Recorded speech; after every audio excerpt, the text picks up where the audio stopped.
हो जाए, जब तुम्हारे जेब में व्यवस्था हो जाए केवल आने की, जब वो पुकार लगा दे तब दौड़े दौड़े उनकी चरण शरण में चले आना।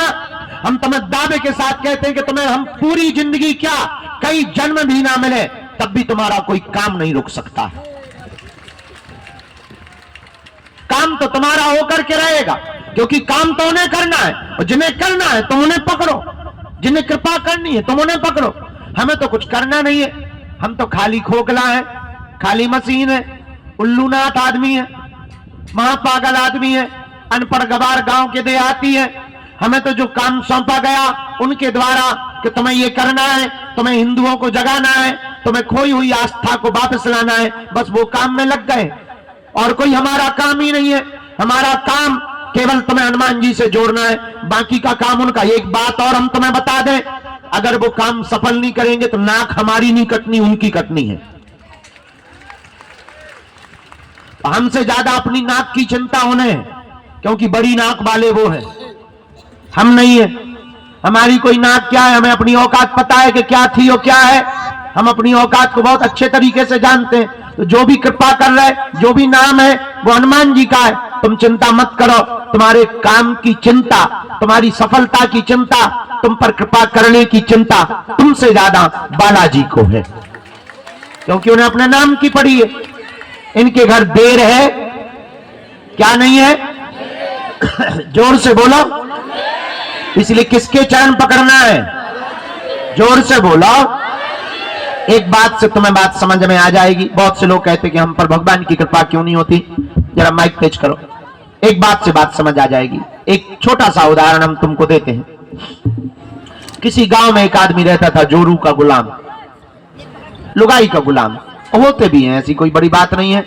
वो लुगाई का बहुत आज्ञाकारी था, जैसे कई चेले होते ना गुरु का आज्ञाकारी। लुगाई का बहुत आज्ञाकारी पति था, किसी गांव में रहता था। बरसात का मौसम आया तो वो मार्केट जा रहा था, तो पत्नी ने पूछा कि कहां जा रहे हो? उसने कहा कि मैं मार्केट जा रहा हूं। पत्नी ने कहा सुनो, बरसात आ गई है, छाता की जरूरत पड़ेगी, एक तुम छाता खरीद लाओ। पति ने कहा कौन सी बड़ी बात, मैं जाके ले आता हूं, चूंकि आज्ञाकारी था।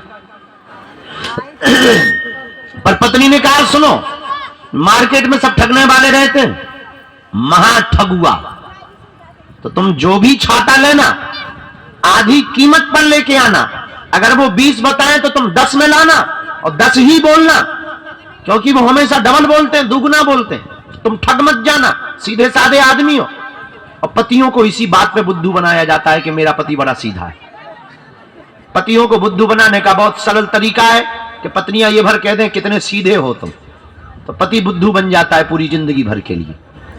और कई बार तो पति खुद बुद्धू क्या, ससुर आता है देखने के लिए, वो कहे लड़का कितना सीधा है, और बेचारा बुद्धू बन जाता है।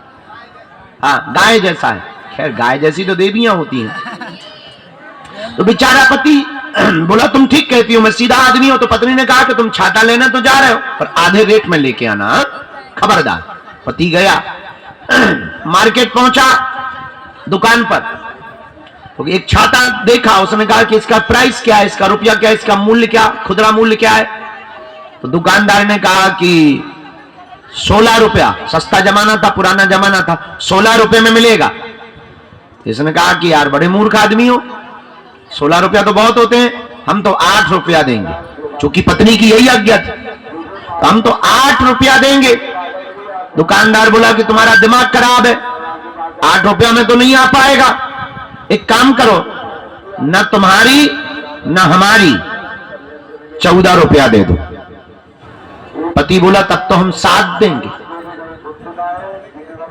वो आदमी बोला तब तो हम 7 रुपया देंगे। दुकानदार बोला क्या खा पी के आए हो सुबह सुबह से? हम घटा रहे हैं तो तुम भी घटा रहे, तुम्हें बढ़ाना चाहिए। चलो अब सुबह सुबह से हमारी बोनी मत खराब करो। एक काम करो, 12 रुपया आय का आय दाम लगेगा, 1 रुपया कम नहीं लगेगा, 1 पैसा नहीं कम लगेगा। बोले फिर तो हम 6 में लेंगे। दुकानदार बोला यार भाग रहे हो, तुम्हारा दिमाग खराब है, ऐसे कोई लेता है? हमारी बोनी खराब कर रहे हो, शर्म नहीं आती तुम्हें? सुबह सुबह आ गए प्राण खाने के लिए। चलो हटाओ, 2 रुपए का हम घाटा से लेंगे, 10 रुपया में ले जाओ। बोले फिर तो हम 5 देंगे। दुकानदार को बड़ा गुस्सा चढ़ा, उसने छाता फेंक के मारा कि तू फ्री जा। 5 क्यों देता है, फ्री में ले जा। तो ये बोला फिर तो हम 2 लेंगे। अब पूरे दिन दुकानों पे घूमता रहा, एक छोटी सी वस्तु छाता नहीं उसने ली, ले ही नहीं पाया, मिली ही नहीं। पता है क्यों? क्योंकि वो एक भाव पे नहीं टिका था। एक भाव पर ना टिकने के कारण मार्केट की दुकानों से एक छोटी सी वस्तु छाता नहीं मिल पाया, छाता नहीं खरीद पाया, और तुम एक भाव पर बिना टिके परमात्मा को या हनुमान जी को पा पाओगे। जब छाता तुम्हें एक भाव पर टिके बिना नहीं मिल सकता है, तो क्या ये परमात्मा तुम्हें एक भाव पर बिना टिके मिलेगा? नॉट पॉसिबल, संभव नहीं है। इसलिए मेरे पागलों, तुम्हें ये कहानी बता के हम तुम्हें जगाना और बताना चाह रहे कि भटकोगे तो अटकोगे, अगर तुम अटकोगे तो पा जाओगे। भटकोगे तो एक दिन तुम्हें अटकना पड़ेगा, और हो सकता है तुम्हारी मनोदशा ऐसी हो जाए। मनोवैज्ञानिक कहते हैं, विदेशी दार्शनिक भी कहते हैं कि कई बार, बहुत बार जब धक्के खा लेते हैं तो आदमी का भगवान से भरोसा उठ जाता है, डॉक्टरों से उठ जाता है, गुरुओं से उठ जाता है, टीचर्स से उठ जाता है, पड़ोसियों से उठ जाता है। बहुत धक्के खा लेने के बाद भरोसा उठ जाता है। हो सकता है तुम्हारा भरोसा उठ जाए, पर तुम्हें भगवान पे भरोसा ना हो, और कई बार भगवान तुम्हें मिल भी जाए तब भी तुम्हें लगे अरे इस समय ऐसे ही होते। और हो सकता तुम असली हीरा को पत्थरों की तरह फेंकते रहो। इस बात से यूं भी समझो, एक कथा से तुम्हें यह बात समझ आएगी, फिर दरबार लगाते। किसी गांव में एक राजा रहता था। राजा बहुत सम्राट था और पहुंचा हुआ राजा था। उससे सब मिलने के लिए आते थे। और आपने शायद एक कहानी सुनी हो, बहुत प्रसिद्ध कहानी रही, एक पुस्तक चली थी बहुत पहले, आपने उसको पढ़ा होगा, हमने तो बहुत पढ़ा, बेताल पच्चीसी। बेताल पच्चीसी की कहानी आपने पढ़ी होगी कि बेताल वो पीछे चिपक जाता है। उसका सीरियल भी बाद में बना, टीवी पिक्चरों में उसका सीरियल भी बहुत आया। तो बेताल पच्चीसी नाम की एक पुस्तक छपी थी। उसमें एक कहानी बहुत अद्भुत थी, वो हमें बहुत काम की लगी। कि एक बार विक्रमादित्य राजा बैठे हुए थे, उसी समय कोई फक्कर महात्मा, फकीर गांव के महात्मा आए। राजा रोज सुबह बैठते थे, लोग उपहार लाते थे, कोई माला लाता था, कोई पैसा लाता था, कोई मोहरे लाता था, कोई सोना लाता था। राजा अपने मंत्री को देता जाता था, राजकोष में लिखता जाता था। एक साधु आया, उसने एक फल दिया।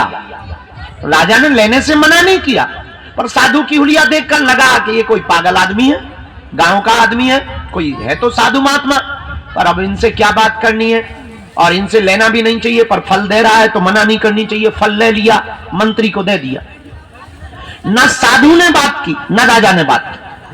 और आप आश्चर्यचकित रहेंगे कि वो महात्मा रोज आया, रोज एक फल देता और चला जाता। राजा रोज फल लेता और रख लेता। ना महात्मा ने बात की, ना राजा ने बात की।